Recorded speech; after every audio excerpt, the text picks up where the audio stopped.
Hello everybody and welcome back to the channel, where today we are once again doing a speed drawing for a Patreon. Today's Patreon is James Salter, and he of course requested the creeper that you can see me starting to draw in the background. I really do love the Twitch sessions where the guys give me a couple of characters and emotions that just do not fit. For example, the commando droid, and with the shocked expression, this creeper with the kind of excited expression, and there's a couple of others that are coming up. It really challenges me to grow as an artist, which I think is something that's really important and something that we don't do enough as artists. So while they may not be particularly good drawings, they're really good challenges for yourself to try and grow. Since I've been doing these, I've noticed that while these aren't the best, like some of them are awful, and I will say they are some of my most awful drawings ever, a lot of them have allowed me to improve my art that I do for myself, which I have seen come along in leaps and bounds in the last 2 to 3 years over the 10 years previous. So yes, if you're an artist or you're trying to get into an art, do something like this because I think it will help you grow. That, however, is not the point of this video. The point of this video is to discuss with you the creeper from Minecraft. Everybody has a fear of this thing who's played Minecraft, I'm pretty sure. Mostly because you have spent your entire game just building up the perfect place. And no matter how skilled you are at playing the game, one of these will sneak up on you and will blow up your work at some point. And it's so frustrating and so annoying. I mean, it can also be a bit of a silver lining because it allows you to create something new. But at the same time, it can be incredibly frustrating. I've done this so many times myself. However, we should probably start off with some trivia of the Minecraft creeper because there's so many things I didn't know about the creeper. I mean, we all know that the creeper is a very common hostile mob that silently approaches players and then explodes. And it can destroy blocks, obviously, completely destroy them. They won't be there. You can't pick them back up or anything like that. And it can also kill unarmored players on any difficulty, unless you're playing on peaceful. But let's be honest, very few people play on peaceful, because if you're going to play on peaceful, you're going to play on creative mode. And at that point, if you're playing on creative mode, you don't need to worry about blowing up. When struck by lightning, a creeper becomes a charged creeper, which amplifies its explosion powers and enable mods heads to be obtained from piglins, zombies, skeletons, and other creepers it kills. I've never had this happen in any of the games that I've played, and I've played so much Minecraft, so if this has happened to you, you are bloody lucky, or you've played so much Minecraft, you are a Minecraft addict. I don't blame you. It's a pretty good world to live in, especially when you get to be creative and have a load of fun, so good on you.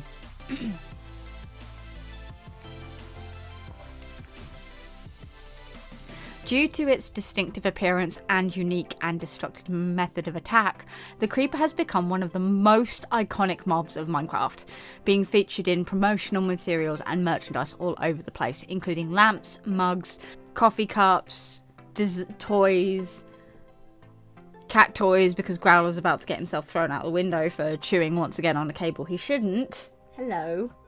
Creepers naturally spawn in the overworld on solid blocks with a light level of 0, except on mushroom fields and in deep dark biomes. They spawn individually in the Bedrock edition and in groups of up to 4 in the Java edition, which makes the Java edition much more terrifying.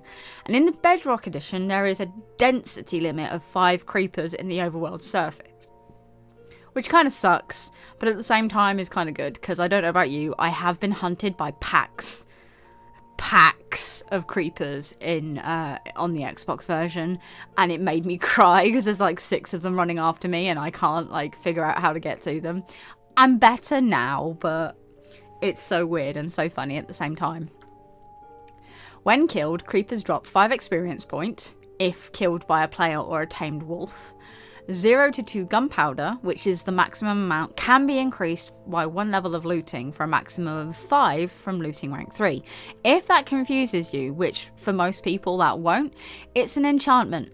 When I first started playing Minecraft, there was no enchanting, there was no experience points. It was really weird to come back to Minecraft after like nearly a year of not playing it, to have experience points and enchantment skills. I was lost. I was confused. If you've never had to experience it, good on you. You can sometimes get a random music disc, excluding the pig step, other sides 5 and relic, if killed by a skeleton or a stray. You can get a 1 creeper head if it's killed by a charged creeper. Very rare for it to happen, but why not? Creepers chase any player within a 16 blocks radius of them. They just have like a homing beacon, which is really bloody annoying if you ask me. They don't attack any other mob without provocation unless they are attacked first, which kind of makes sense. I mean, like, yeah, do I really want to explode? I'm kind of like a bee. Do I want to explode if I don't have a reason to explode? Meh. When within 3 blocks of a player, a creeper stops moving, hisses, flashes, and expands, and then explodes after 1.5 seconds, destroying blocks in the area as well as significantly damaging the player. A creeper's detonation can be halted if the player leaves the blast radius, included by knocking it back, going out of the creeper's sight, or if the creeper is killed before the explosion. The distance with the player at which a creeper cancels its explosion is greater at higher difficulties. Normal creeper explosions have a power of 3. A creeper explodes only if it has an uninterrupted line of sight with the player throughout the entire 1.5 second countdown. As a result, if the creeper does not have line of sight with the player, it does not start hissing even at close range, even if the player is attacking it, and a detonation is cancelled if it has started. The hissing sound plays in its entirety regardless of whether the explosion happens or not. Unlike most mobs, the creeper does not have an idle sound, nor does it have a unique stepping sound. Although it does make normal stepping and swimming sounds, it is hard for players to distinguish those from sounds that they make themselves. This makes the approach of a creeper difficult for any unwary players to notice until it does start hissing. A creeper jumps down to a player if it can survive the fall, and creepers begin the 1.5 second countdown before falling, so an explosion occurs sooner after landing with higher falls. Creepers can climb up ladders, vines, and similar blocks like any other mob, but they do not do so intentionally. Using a flint and steel or fire charge on a creeper forces an explosion, which, let's be honest, why the fuck are you trying that? The detonation range of creepers is reduced by 50% when a player is wearing a creeper head, just because it's terrified of the fact that you are wearing its kith and kin. Let's be honest, if you're wearing my mother's face, I'm pretty sure I'm going to be afraid of you at some point. But yeah, you know. And after all of that very interesting information, thank you so much for watching. I do hope that you've enjoyed this video. Once again, thank you so much to James for requesting both this drawing and this video. Once again, as always, I do hope that you've enjoyed this video, and thank you once again for James Salter for requesting this drawing and this video. I do hope you've enjoyed it. I do take care, have fun, and I'll see you next time. Take care, everybody. Goodbye.